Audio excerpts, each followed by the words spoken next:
Début ce week-end du Master 1000 de Paris-Bercy. Les meilleurs joueurs mondiaux de tennis sont donc dans la capitale et parmi eux, zéro Français. Messieurs, combien dans les 10? Zéro. Combien dans les 20 premiers? Zéro. Le premier tricolore est 24e, il s'agit d'Adrien Manarino. Très connu. Le consternant dispute à l'inquiétant, messieurs. Bah, effectivement, alors je rentrerai sur le sujet, peut-être sur la voie sport business pour se donner le moral. C'est vrai qu'on a un Open qui, d'un point de vue financier, marche pas mal. On a un prize money qui est à peu près à 6 millions de dollars, ce qui est plutôt pas mal. Comparé à Shanghai qui est à 8, on est un peu en dessous, mais ça progresse d'année en année. On voit que le nombre de sponsors augmente. On est passé de 12 à 15 sponsors. Même le naming a changé. On était sur le BNP Paribas Open. Aujourd'hui, c'est Rolex qui a pris la main. Quelque part, sans sanctuariser ce Master 1000, on se rend compte qu'il s'installe. Il devient de plus en plus profitable pour les joueurs. Et quelque part, la destination de Paris, mis à part Roland-Garros, c'est aussi Bercy. Moi, je suis très très inquiet en fait, parce que la France est en train de devenir, et Paris, le plus grand pays organisateur d'événements sportifs qu'on perd. En fait, on se rappelle l'Euro 2016, on est en finale, on perd contre une équipe du Portugal. On ne pouvait pas perdre contre eux, mais on le perd. On le voit avec la Coupe du Monde de rugby, on perd. On l'a vu avec les immenses et énormes finales qu'on organisait au Stade de France, de Coupe d'Europe de football, le Champions League, sans un club français. Demain, les Jeux Olympiques, on le sait, ne vont pas être terribles en termes d'athlétisme. Moi, je commence à me dire, et ne parlons même pas de Roland-Garros. Donc, encore une fois, si la France est uniquement un pays organisateur d'événements sportifs dans lequel il n'y a aucune chance de retrouver une équipe au bout d'avoir des médailles d'or, ça commence à devenir inquiétant, surtout à l'aune d'une organisation des Jeux Olympiques qui va être quand même énorme. Donc moi je me dis, c'est le temps de se réveiller, pas que le tennis. Le tennis, et on l'a vu, et l'athlétisme, ce sont deux sports qui s'endorment complètement, qui ont raté complètement leur développement depuis maintenant 20 ou 30 ans, plutôt 20 ans dans l'athlétisme et 30 ans dans le tennis, où on cherche encore le Björn Borg français. Donc il est temps de se réveiller. Ok, la France n'est pas un pays sportif, mais si on doit devenir uniquement un pays organisateur d'événements sportifs, ça va pas du tout. Ceci dit, on n'est pas à un paradoxe près. C'est vrai que le tennis français, sous l'égide de la Fédération française de tennis, se porte très bien financièrement. Les caisses sont pleines. Je pense que si les caisses sont pleines, ce sera peut-être inversement proportionnel au nombre de joueurs qui risquent d'être dans le top 10 mondial. Je pense qu'il faut l'assumer. Et aujourd'hui, peut-être que Paris, la France en général, pourrait être une étape de l'ATP Tour, sans pour cela qu'on puisse faire de nos champions des vrais champions de tennis. Oui, mais on va se retrouver encore comme dans les parodies des inconnus de Stade 2 avec formidable 18e place du skieur français, extraordinaire 12e place du... Non, on peut plus. C'est pas possible. À un moment, vous savez, l'important c'est de participer, contrairement à ce que tout le monde pense. Coubertin ne l'a jamais prononcé cette phrase.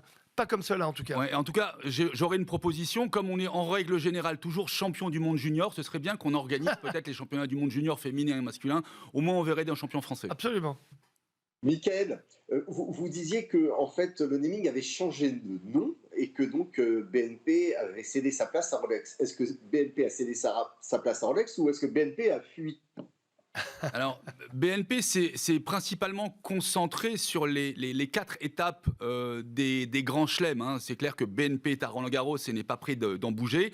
Rolex est présente dans le tennis mondial depuis 1978. Hein. Ils ont été sponsors de Wimbledon depuis 1978. Et puis, gentiment mais sûrement, ils prennent le pas. Un petit peu comme Hublot avec le football. Aujourd'hui, l'horlogerie du tennis mondial, c'est Rolex. Et effectivement, on est ravis de les recevoir à l'Open de Paris-Bercy. Je pense que c'est pas forcément BNP qui s'en va, mais en laissant la place, Rolex s'affirme encore une fois comme étant un top sponsor du tennis mondial. Mais qu'est-ce qui stimule aujourd'hui une marque française à sponsoriser le tennis français qui est dans une situation assez désolante? L'espoir, l'espérance, bien entendu, parce que comme nos tennismen n'ont absolument, et le tenniswoman un petit peu plus, mais les tennismen n'ont absolument aucune aura internationale, c'est à chaque fois le formidable perdant. Je pense que ce sont de vrais supporters, en fait, plus que les sponsors. Parce qu'un supporter, ça soutient quand on gagne et quand on perd. Donc bravo à ces marques qui décident de supporter le tennis français, qui en a bien besoin. Mais attention, pour l'instant, on a de la chance d'avoir des bons supporters. Il faut maintenant qu'on ait une bonne fédé et surtout une bonne DTN. Oui. Avec un indice particulier, c'est que parmi les 3 nouveaux sponsors pour Paris-Bercy, il y a Tétinger. Encore une fois, on est dans le luxe, on est dans les vins, dans les spiritueux. On reste un petit peu accolé à ce que l'industrie française aujourd'hui représente dans le monde, c'est-à-dire qu'on est présent dans les vins, dans les spiritueux et dans le luxe. Pas tellement dans Jérémy le sport. Attal va nous présenter le prize money des joueurs qui vont disputer Bercy. Qu'est-ce que vous en pensez? Alors, ouais, moi j'ai noté que le vainqueur gagnait précisément 892 590 euros. Voilà, par rapport à ce que gagne le vainqueur à Roland-Garros, c'est-à-dire 2 300 000 euros, c'est proportionnel. On est dans un Master 1000 et pas dans un tournoi du Grand Chelem. C'est conséquent, donc ça attire. Et c'est la raison pour laquelle on a, parmi les 10 meilleurs jeux mondiaux, la plupart qui sont à Paris-Bercy. Je trouve que c'est pas mal doté. C'est énorme en proportion de ce que peut gagner un sportif ou un athlète dans d'autres sports, mais c'est la loi du tennis, et c'est vrai que le tennis fonctionne parfois un peu en vase clos. C'est master, c'est que ce serait un tournoi classique. On pourrait se dire, bon, bah, c'est en une semaine, est-ce que ça pourrait pas être un peu plus haut? Mais en fait, finalement, comme il regroupe les meilleurs joueurs mondiaux, quelque part, c'est un petit club fermé. Donc c'est vrai que et les Parisiens aiment depuis le démarrage cette compétition. Je crois qu'en télé, les audiences sont plutôt pas mal, parce qu'on a vraiment les meilleurs qui se confrontent. Mais encore une fois, on aimerait que parmi les meilleurs, il y ait un Français. À Caen. Un mot, mon fils est de retour et il est même de retour parmi les 100 meilleurs mondiaux. Bon. Non mais sérieusement, est-ce qu'on peut se contenter de ça? Moi je dis, désolé, hein, mais c'est l'esprit Stade 2.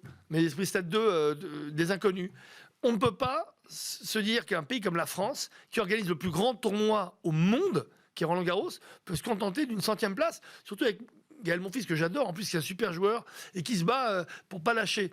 Mais après, on a un joueur, Adrien Marino, qui est à peine connu, enfin personne ne le connaît, 24e, c'est bien, mais on attend d'avoir quelqu'un à un moment qui emmène, comme en France, de toute façon, on est obligé d'avoir un sauveur.